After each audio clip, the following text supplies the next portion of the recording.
The story begins at St. John's School in Australia, where we see a girl named Jeannie and her younger brother, John, who also studies there.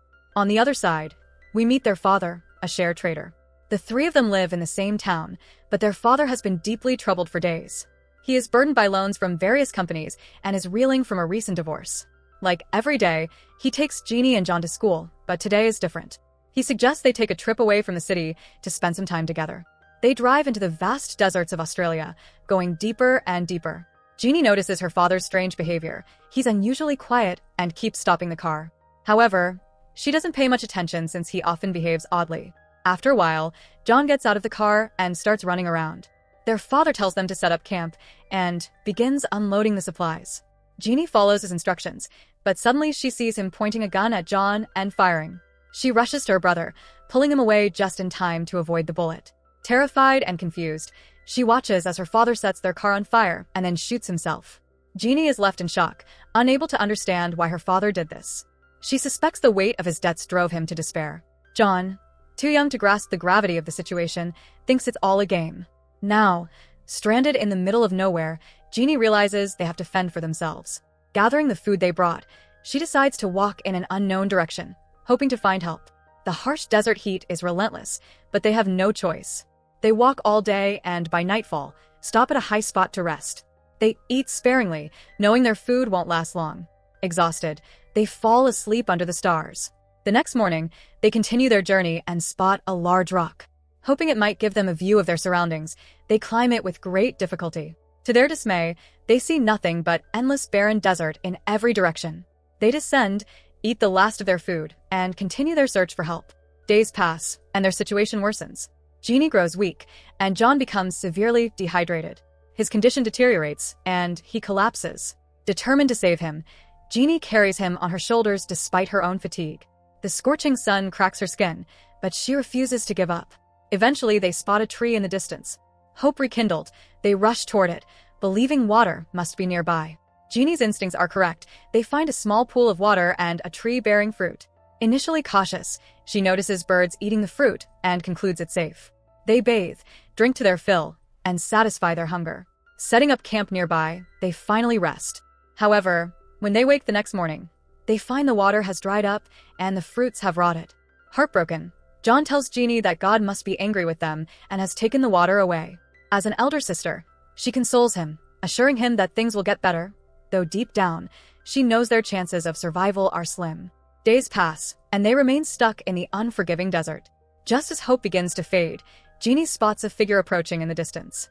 The person carries a weapon and appears to belong to a tribe. As he gets closer, they realize he's a young tribal boy named Ugolo from the Walkout tribe. Ugolo speaks to them in his native language, asking what they're doing in the desert. Jeannie replies in English, explaining that they're stranded and need water, but Ugolo doesn't understand her. Jeannie tries her best to communicate with Ugolo, but he doesn't understand her. Frustrated, the boy begins to leave. Then John uses hand signs to talk to him, making Ugolo laugh. He immediately takes them back to the tree, uses a stick to dig, and brings out water that was buried below the surface. The water hadn't dried up, but had sunk deeper into the ground. Both siblings drink their fill. With no other choice, Jeannie decides to go with Ugolo. The three of them begin their journey together, moving forward slowly. Along the way, John spots wild camels, which he's never seen before. Ugolo stops to hunt and sets up traps, missing his target several times. Eventually, he manages to kill a deer, ensuring food for himself and the siblings. This highlights the contrast between modern life, where food is easily available, and their current reality, where survival is a struggle. If they couldn't find prey, they had to go hungry. Ugolo cooks the deer, and the three of them eat. As they continue their journey, Ugolo talks about his tribe and family, though Jeannie cannot understand his language. John offers Ugolo a toy British soldier, but Ugolo angrily throws it away. The British had destroyed his tribe's land, turning the once thriving forest into a barren desert. His resentment toward the British is deeply rooted. In the next scene, we see Ugolo's tribe gathered at the spot where Jeannie's father had burned the car. They inspect the remains curiously, trying to understand what it is. Meanwhile, John and Ugolo grow closer, playing together and communicating through gestures. As night falls, John sleeps soundly, but Jeannie stays awake. It's her sixth night in the desert, and her body is covered in wounds. She longs to return home. From a distance, she sees Ugolo standing on a hill, praying under the night sky. The next day, they come across a site where trees have been cut down, leaving pools of stagnant water. This water had caused disease to spread in the area. They stop there, and Jeannie notices sores on John's back. Ugolo, knowing a remedy, kills an animal and uses its hot blood to treat John's wounds, giving him some relief. As time passes, Jeannie adapts to the desert life. She becomes more resilient, and John and Ugolo develop a strong bond, talking often through hand signs. Ugolo even makes an umbrella for Jeannie to protect her from the sun. One day, Ugolo takes them to a rock adorned with beautiful tribal paintings. These paintings depict animals being hunted to extinction and showcase the culture and struggles of his tribe. Jeannie realizes that Ugolo might never have seen outsiders before. Born in the desert, he had never left its boundaries. As the story continues, Jeannie goes to bathe in a nearby pond while John and Ugolo go hunting. They kill a small animal and eat it. During this time, they find a balloon from a nearby research team. They assume it must have traveled from a faraway place and pay it no attention, continuing their journey. After walking further, they come across a small hut. Jeannie, hopeful, runs inside, but the hut is empty. Disappointed, she returns to Ugolo. He tries to talk to her, but as usual, she doesn't understand. However, Ugolo finally confesses his love for Jeannie. She doesn't grasp what he's saying and walks away without responding, leaving Ugolo heartbroken. Believing Jeannie doesn't like him, Ugolo takes John hunting. They wander through the jungle and eventually reach a road that seems to lead to the city. But to John's surprise, Ugolo pulls him away from it. Tribal elders had taught Ugolo to avoid roads and the dangers of the city, and he follows their guidance. They move away from the road and begin hunting a buffalo when a gunshot echoes nearby. Ugolo notices two hunters approaching with guns, capable of hunting from a distance. The hunters mercilessly kill animals, leaving their bodies to rot as a cruel hobby. Ugolo, observing this, feels conflicted. He believes their method of hunting is wrong but doubts himself for not being as efficient. He wonders if he's failing as a walkabout because he struggles to hunt quickly like them. He doesn't understand the guns they use and feels disheartened.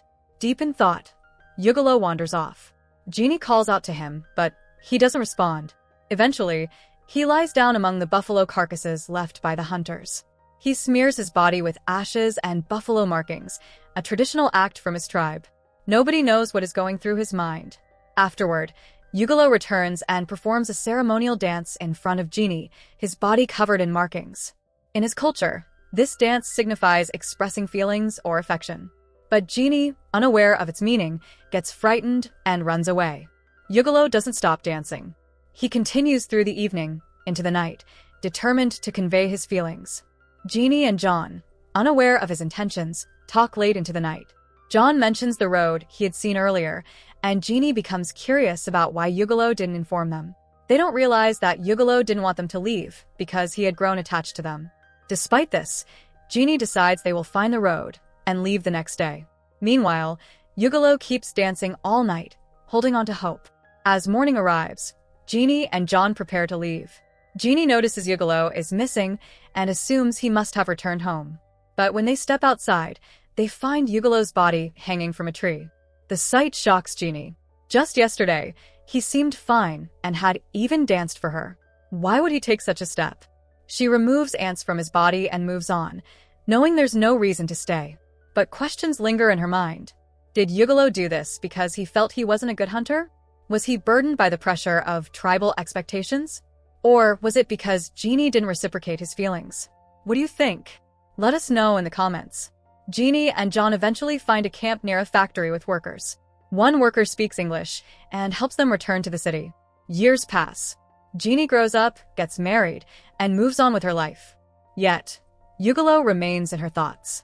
She remembers everything he taught her and the bond they shared, but one question always haunts her. Why did he do it? In Australia, there's a tradition among Aboriginal tribes where, at 16, children are sent into the wilderness for months to learn survival skills and self-reliance. This journey is called a walkabout. This story was Ugolo's walkabout. So that's it. Hope you enjoy the story. Subscribe and press the bell icon for more videos.